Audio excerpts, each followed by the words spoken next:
maximize, baby. I don't know. I just believe in alternative sounds and thinking, making people listen a lot smarter. And whenever you want to remove intelligence, you just present shit right. And that's why you have such a explosion of just god-awful music in the mainstream. And Charles has a whole bunch of different mixtapes coming out. What is it, 8? I believe it's 8. 8 mixtapes coming out. EPs, because I murdered mixtape rapper. Okay. 8 EPs. No disrespect to mixtape rapper. If you got offended, this one song, I can get ignored. 8 EPs coming out on all the different websites. Shout out to the different websites.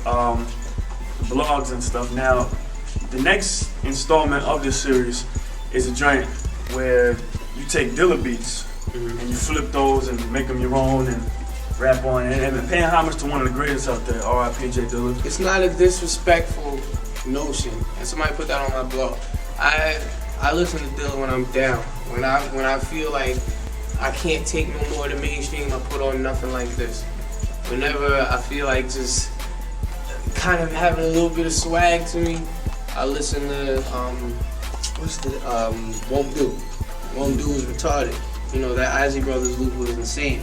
Whenever I feel like just having fun, I listen to Baby, that joint with Guilty Simpson, you know what I mean? And Donuts, I listened to that album and he made beats sound like a sample. He used a lot of compression, you know what I mean? He chopped different parts of it and made his own melodies out of it. So, concept is, one night I got high as shit and I felt 2 aliens in a UFO piloted by J. Dilla, and he's, steering it with a Sega controller. And they're like, your mission, Charles Hamilton, you are now 20 years old, is to save music from itself. And because I was born in 1987, which was 3 years after the whole Big Brother thing, if you will, during the crazy ass explosion of bad 80s pop music. I was born in that, and as music started to decline, I got older. And I had to figure out that I was called and destined for something great, and that greatness is to save music, whether people like it or not. Now, whether they like it or not is up to them. Whether they accept it or not is up to them.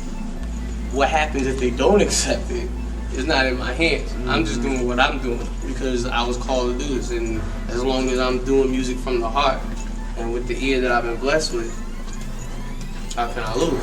What's been the biggest change? What's been the biggest change since you've Big studios. Big studios and a better understanding of controlling sound and content. I bet you didn't even realize that I mixed my vocals in Windows Media Player to sound like a bad wave file. I didn't realize that. Like, I listen to, you know how when you download shit audio files, it's like, damn, this is whack, but I really love this song. Yeah, I mixed the vocals to sound like that, but I made the beat clean to make people feel like they're listening to shit audio, but it's really clean. So I learned that in big studios. I learned how to control a lot of shit when it comes to compression, EQ, flange, a lot of shit. Learning how to do weird shit with microphones, like turning the microphone backwards so that the feed won't exactly go directly into the mic. It'll go around the mic, therefore giving it a bullshit sound. Putting a lot of low band EQ because when, real internet /sound/tech nerds will understand it.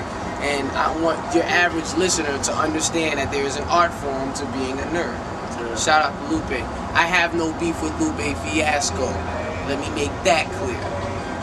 I swear, man, people on the internet are afraid to be as open-minded as they should be when it's the internet. Like, if I said fuck Lupe on national television, that's different than me saying something satirical on a record. Because at the end of the day, on my blog, which is pretty much what I live by, I say, I respect Lupe Fiasco. I deadass do respect Lupe. One of my favorite songs from him is American Terrorist. At the same time, mainstream media tried to make him out to be the bad guy because he said he ain't listening to Tribe Called Quest, so he messed up. It's like, well, I ain't listened to him, so I don't know why everybody tight. So I was like, love for the Fiasco like a Tribe Called Quest, right? And I was talking about mainstream media.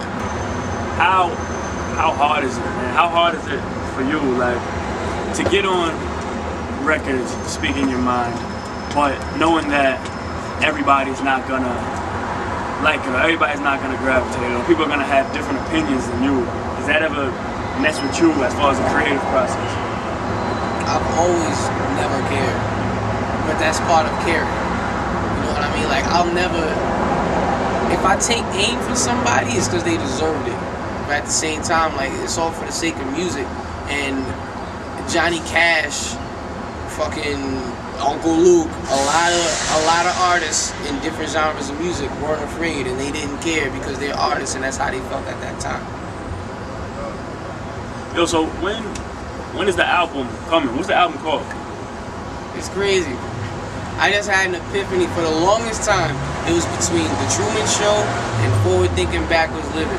But I just had an epiphany today, and I don't know what I'm gonna call this shit. I mean, I know what I'm gonna call it, but I'm gonna hold off on it. I'm gonna talk to the powers that be, and we're gonna see, like, is this what I should call it?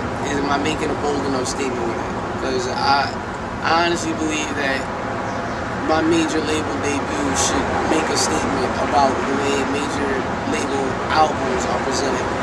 When is the album coming? Next year.